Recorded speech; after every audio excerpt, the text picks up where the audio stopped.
بسم الله الرحمن الرحيم والحمد لله رب العالمين والصلاة والسلام على أشرف المرسلين سيدنا محمد وعلى آله وصحبه أجمعين. Last time we did the first three of the Sab'ati Ahruf according to this amazing mountain of scholarship in our history, and that of course is Ibn al-Jazary, and he gave a powerful interpretation of Sab'ati Ahruf, which is mentioned in the Hadith. Let's quickly refresh our memories by looking very quickly at what exactly is Sab'ati Ahruf that we're talking about, and then we'll go on and continue, inshallah. So let me go back to the first mention in the Hadith of Prophet ﷺ, when we were studying what is a qira'ah, we talked about how Jibreel alayhi salam came to the Nabi sallallahu alaihi wasallam and he told him to recite the Quran in one harf. And loosely speaking, one harf is one way of reciting. Harf, of course, has many different meanings in the Arabic language. In Arabic grammar, harf is a particle which is neither a noun nor a verb. In alphabet, harf is alif, ba, ta, those are ahruf. So harf, the word harf is one of the most widely used words in the Arabic language. Here in the context of hadith, it's heavily debated upon by the scholars what exactly is this harf. The Prophet ﷺ said, my people, I ask Allah's forgiveness and pardon. My people are not capable of doing that. He then came for the second time and said, Allah has commanded you to recite to your people in two harfs. He again said, I ask Allah's pardon and forgiveness. My people are not capable of doing that. He then came the third time, and then he said again the same thing after giving the third way of reciting, the third harf. And then this continued after the third time. Jibreel alayhi salam came back the fourth time, and he said, you have now seven ahruf, sab'ata ahruf. So that's the point of discussion. What is this Sabata Ahruf? There's so many different opinions mentioned, but Ibn al-Jazari is the one who seems to have the best interpretation that is most respected. At least according to my opinion, I think it's the best interpretation.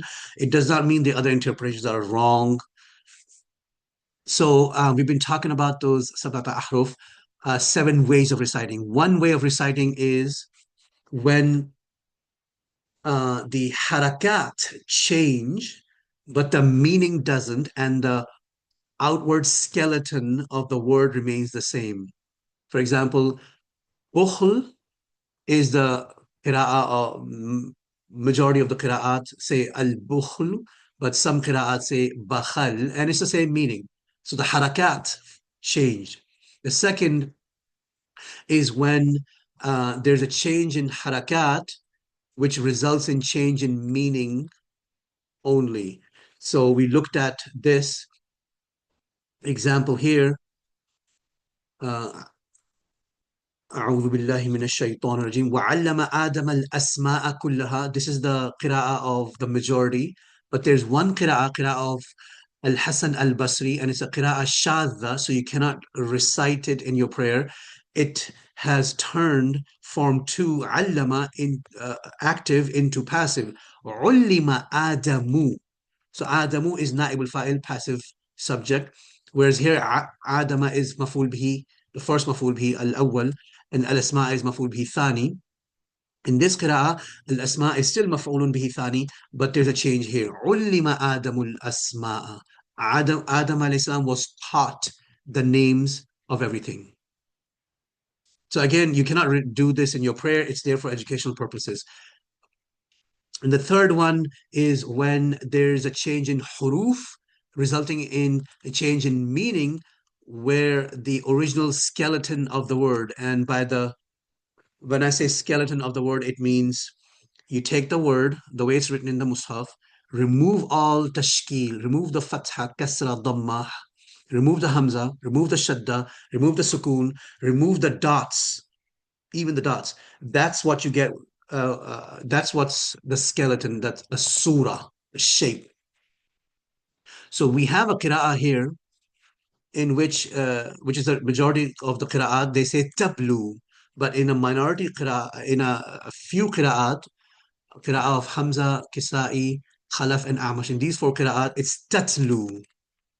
So what happened was tablu became tatlu, and we already covered this. So this is just a review, and the translation has been provided for you here.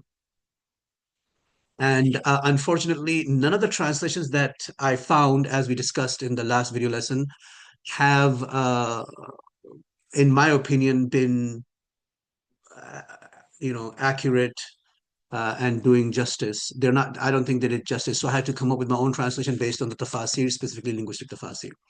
So that was a quick review of what we have done so far. Now we will look at the next four types of Ahruf.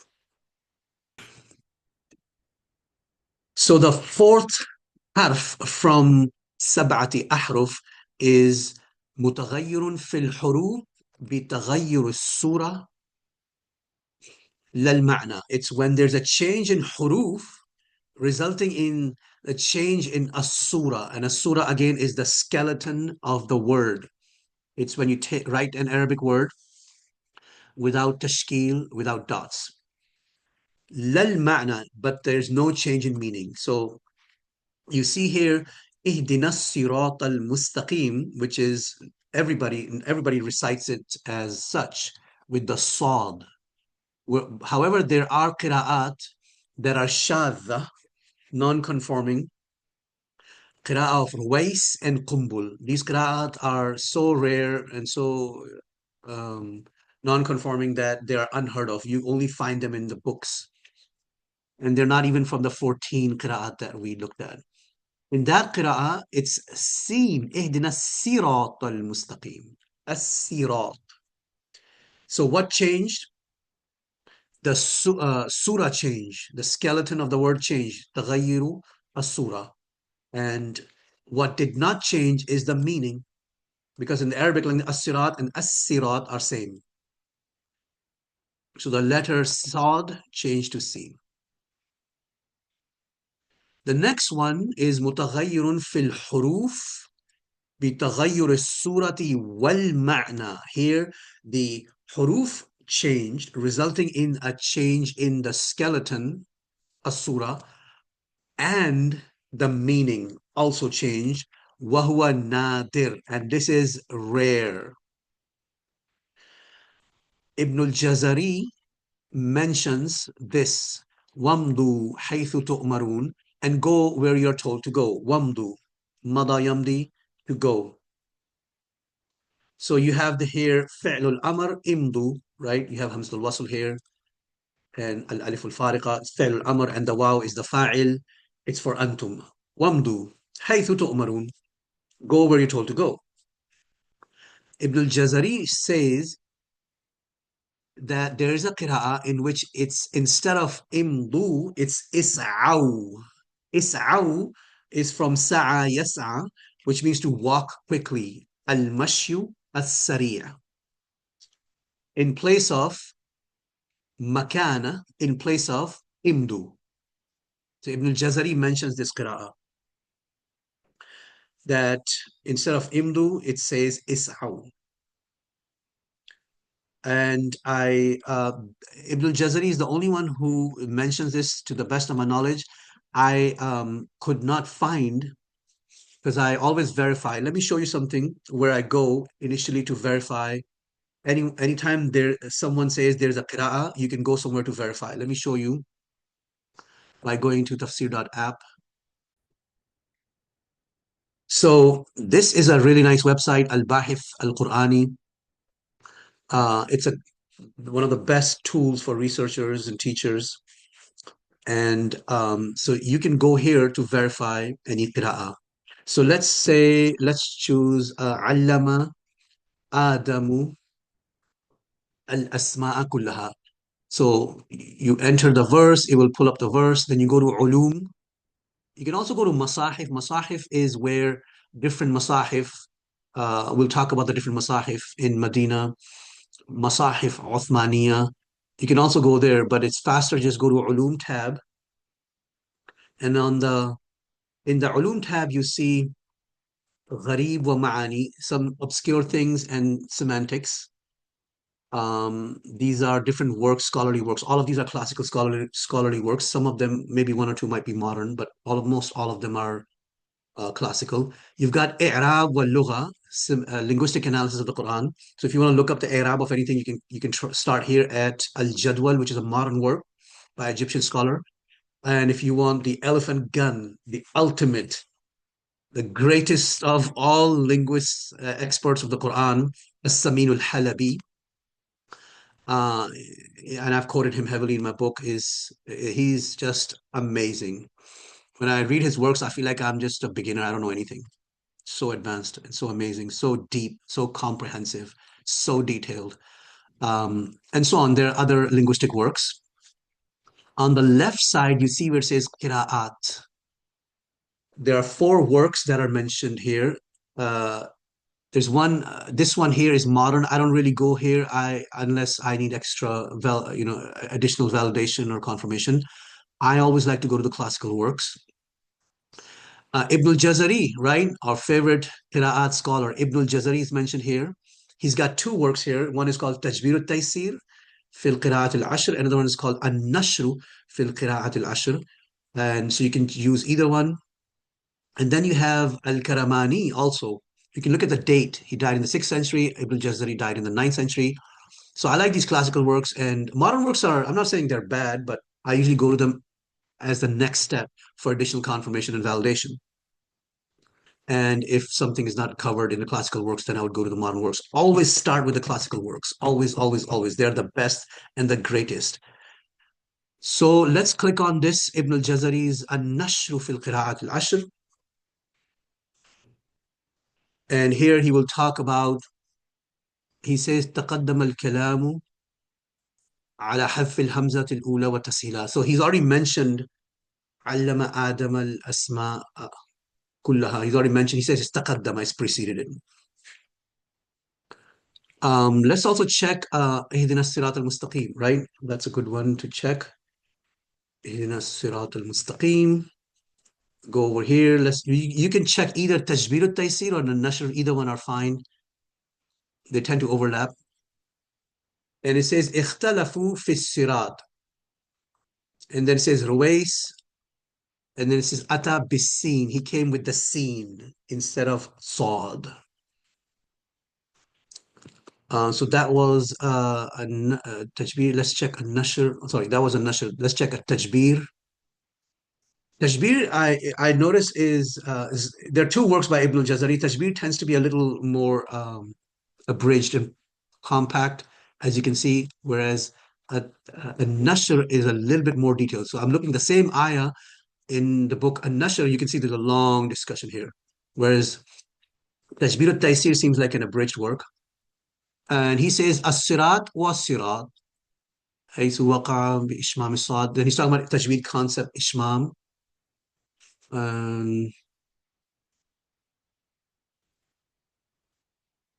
and here he says قنبل and رويس بالسين, with the letter sin حيث وقع. والباقون and the rest بالصاد. So this is a great start for you to confirm. Whenever you hear something, uh, okay, there's a qira'ah here, or you hear something that doesn't sound normal to you, and you know the person reciting is well versed, then it's probably a qira'ah, and you can come here and check it and verify it. That's one place. There's another book that I have that I got in Syria when I was there, by Imam Muhammad Fahd Kharoof. Amazing work, also very beneficial. And there's another book also that I have, but these are easy references, easy sources that you can go to verify qira'at. So here's what happened. Ibn al-Jazari says imdu is is'aw in some qira'at. However, when I tried to verify it, I looked it up in all the references that I could find. I could not find anyone's confirming what Ibn al-Jazari said here.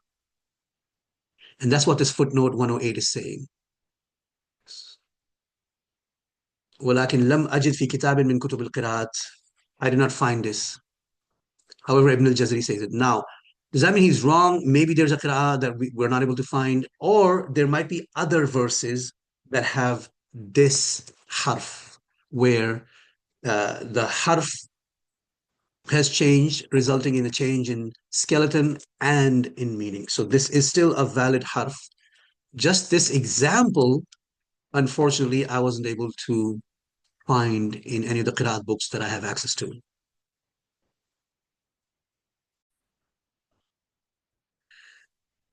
All right, the next one, the sixth harf from the sab'ati ahruf is متغير في التقديم والتأخير وهو نادر, and it is rare. Nadir means rare. This is very rare, okay? So this is going to be coming as a uh, so it's what's changed is at-taqdim wa ta'khir. The something is brought forward and something is delayed. So this may come as a surprise to some of you if you're not familiar with this concept of at-taqdim and at-ta'khir. فَيَقْتُلُونَ, and they kill, وَيُقْتَلُونَ, and they are killed. There's a context which I'm not going into. It's about fighting. They're killing and they're killed, martyrs. And this is in Surah Al-Tawbah and Qira'atul Baqin, all the remaining ones except for Hamza. Hamza is the only Qira'ah in which it says, فَيُقْتَلُونَ, they are killed, وَيَقْتُلُونَ, and they're killing. So what happened was, taqdeem means to bring forward and ta'khir means to delay it. So what happened was this yaqtuluna went through ta'khir, it got delayed. And this yuqtaluna went through taqdeem and it was brought forward. Pretty interesting. Now, is Hamza one of the Ashara? Let's check to verify. Go back. What's going on the screen here?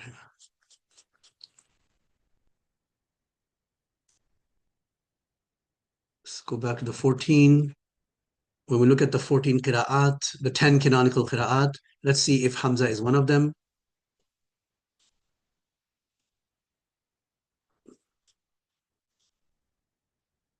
And sure enough, Hamza is one of them. Hamza az-Zayyat. Az-Zayyat seems to imply that he was an oil seller. That's his title. Al-Kufi, he's from Kufa. And he's the sixth one out of the 10, which means in your prayer, you can do that. So as opposed to this one here, you cannot in your prayer say as-sirat with a sin or az-zirat, which is another version. You cannot do that because these qira'at, Ruwais and Qumul, are not ashara. They're not of the 10 conforming. They are non-conforming. They're shadha. So do not do your prayer with sin. If you accidentally did it, you may have to repeat that verse while you're in the prayer. You should repeat that verse in your prayer correctly. So yeah, Hamza did this. Now, if you look at the Mus'haf Uthmani, the Mus'haf as we know it today, if you look at the skeleton of this and the skeleton of this, it looks the same, right? It looks the same. So the Mus'haf did not have to be changed to accommodate all the Qira'at. All the Qira'at are accommodated with the same Mus'haf, without dots, without tashkil, looks the same. So this is a possible wisdom as to why there were no dots and no tashkil back in the day, because it made it more flexible in the sense that it accommodated and allowed the same mushaf to capture multiple, almost all the qira'at. And we will look at, there's a specific chapter that's coming up in which we will look at how the Uthmani codices or Masahif Uthmaniya capture the qira'at. It's one of the amazing things about the mushaf. Not having dots is a good thing, actually. We might think, oh my gosh, how did they read without dots? That must be really difficult. Well, there's a good reason. There's wisdoms for not having dots. So that was the sixth one, and the last and final harf of the sab'ati ahruf, متغير في الزيادة والنقصان وهو نادر. There's probably maybe a dozen examples, 12, 13, maybe a little bit more, Allahu a'lam, out of the entire Mus'haf. This may also come as a surprise to some of you if you're not familiar with this. You have Imam Nafi', or let me first read this ayah first. أعوذ بالله من الشيطان الرجيم وأوصى بها إبراهيم بنيه. أوصى, form 4, أفعل. In one set of qira'at, it's أوصى. In another set of qira'at, it's wassa, form 2. And we know from advanced morphology study in level 3, I talk about this. Sometimes form 4 and form 2 have the same meaning. The difference is the mubalagha, because they both are doing ta'diyah, transitivity. So awsa is what you find in qira'ah of Imam Nafi, Ibn Amir, Abi Ja'far, which are the two mushafs of Ahl al-Madinah, and the third one is Ash-Sham. So when Uthman radiallahu anhu decided to write down and try to standardize and try to eliminate the fitna, he was faced with a challenge that he actually was not directly, he set up a committee consisting of Zayd ibn Thabit and Ubay ibn Ka'ab and others. And so they were faced with a challenge. They were like, okay, some of the 10 qira'at have awsa and some of them have wassa. How do we record this in the mushaf? Because there's no way you can have one mushaf that accommodates both awsa and wassa. Because the hamza is here, hamza of form 4 is here, but here there's no hamza of form 4. So there's a ziyada and nuqsan. Ziyada means that there's an increase, meaning that there's hamza, which is not here. Nuqsan means decrease, that wassa does not have wassa does not have the hamza, and awsa does not have the shadda. So that's what they mean by a ziyada wa nuqsan, increase and decrease. In other words, there's a change and there's a challenge. It's a challenging situation. How do you capture this in one mushaf? So what they decided to do was that they said, okay, Uthman had a number of masahif, number of copies made. Some copies, according to some, it may be up to the number may be anywhere from 6 to 9 copies. And we'll talk specifically about the copies, where they went, what city each copy was sent to. So he wanted to send copies of the Mus'haf to different cities, major cities in the Muslim world. He wanted to send one to Makkah, keep one for himself, keep one in Medina, send one to Dimashq or Sham, Damascus, and send one to Iraqi cities, and so on. So there are maybe 6 to 9 copies that were made. So some of the copies, some of the Mushafa Ahl al-Madina, the two Mushafs of the people of Medina, which are Nafi and Ibn Amir. So the copy that was sent to Medina had Awsa, form 4, Af'ala, as well as the copy that was sent to Asham, which is Ibn Abi Ja'far.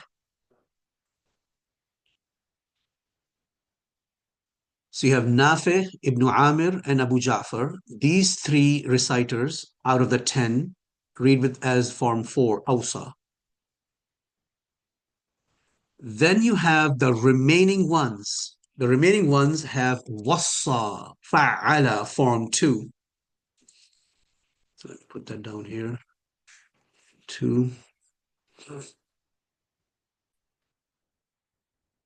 So just a quick clarification.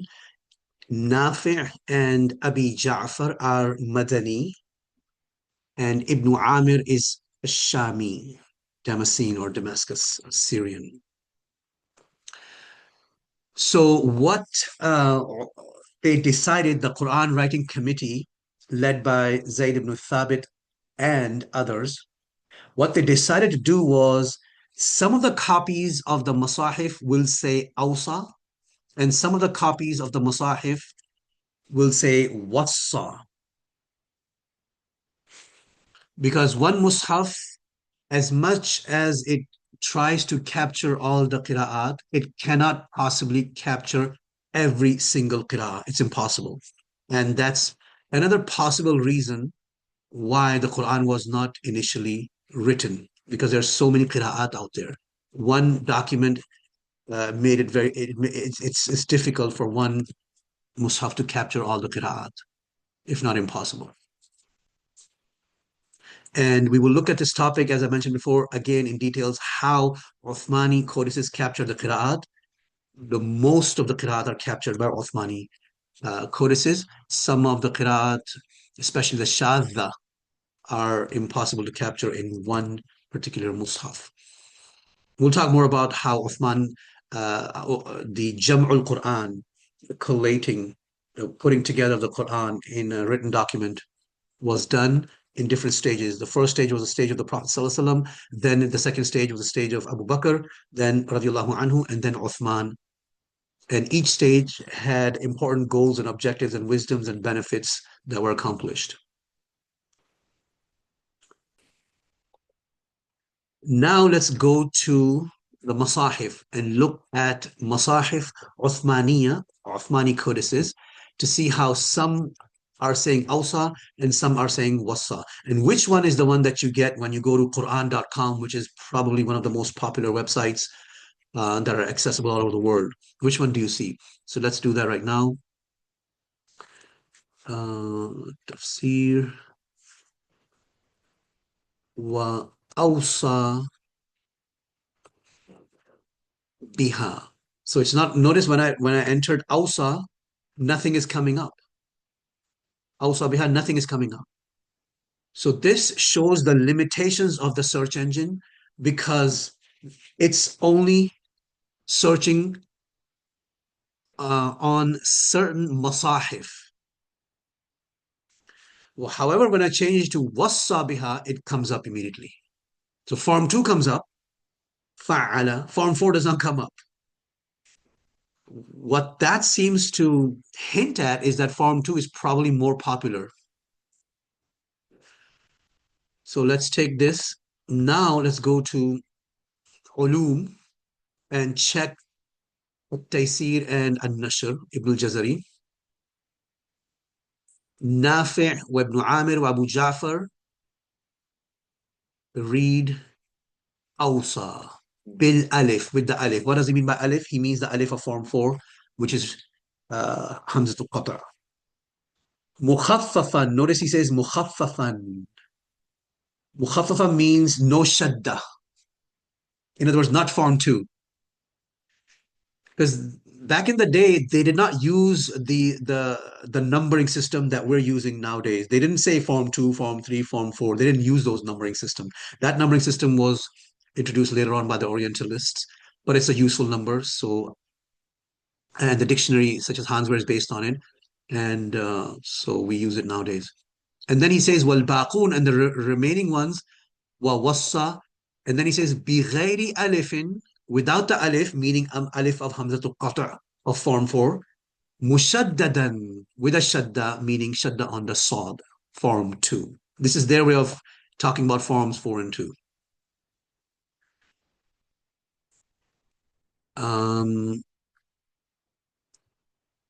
Let's go to see, let's see if you can find two different mushaf Uthmani. One has form 4 and the one has form 2 and the other has form 4.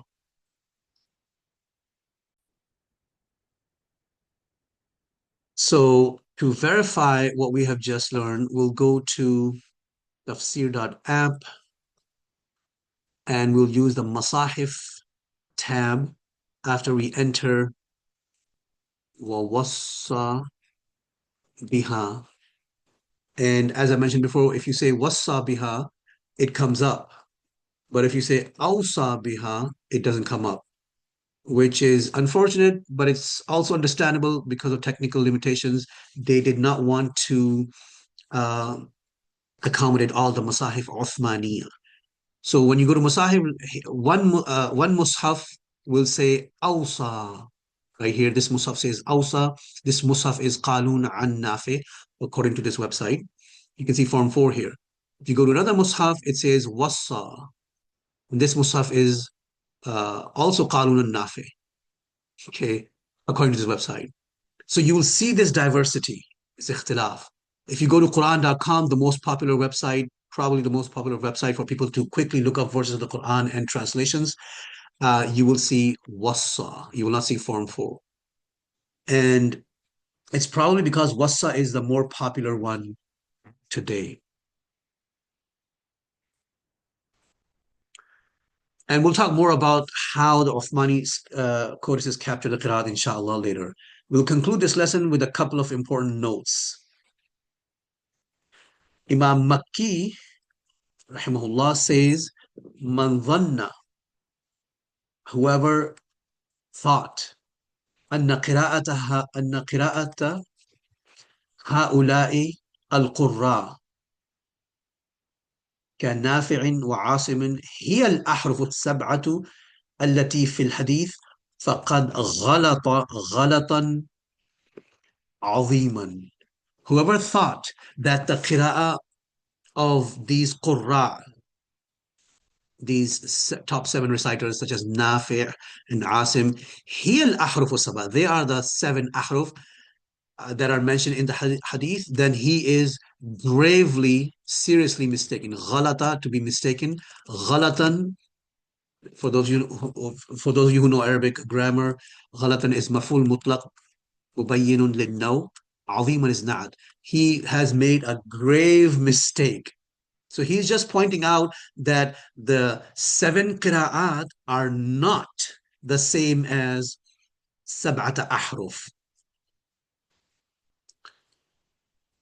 Another important note by Al-Imam al-Jazary himself, Ibn al-Jazari himself, he says, أما نحو اختلاف الإظهار والإدغام والروم والإشمام والتحقيق والتسهيل والنقل والإبدال. All of these are tajweed concepts that I cannot go into. When you study tajweed, I encourage all of you to study tajweed. You will study all these important concepts of tajweed. These are important skills in tajweed that allow you to read the Quran properly. So what Ibn al-Jazari is saying is that the diversity in tajweed, in pronunciation, he says, فهذا ليس من الاختلاف الذي يتنوع فيه اللفظ أو المعنى. This is not the diversity that results in change, in variation or more nuances in the word or the meaning. لأن هذه الصفات المتنوع في أدائه لا تخرجه عن أن يكون لفظا واحدا.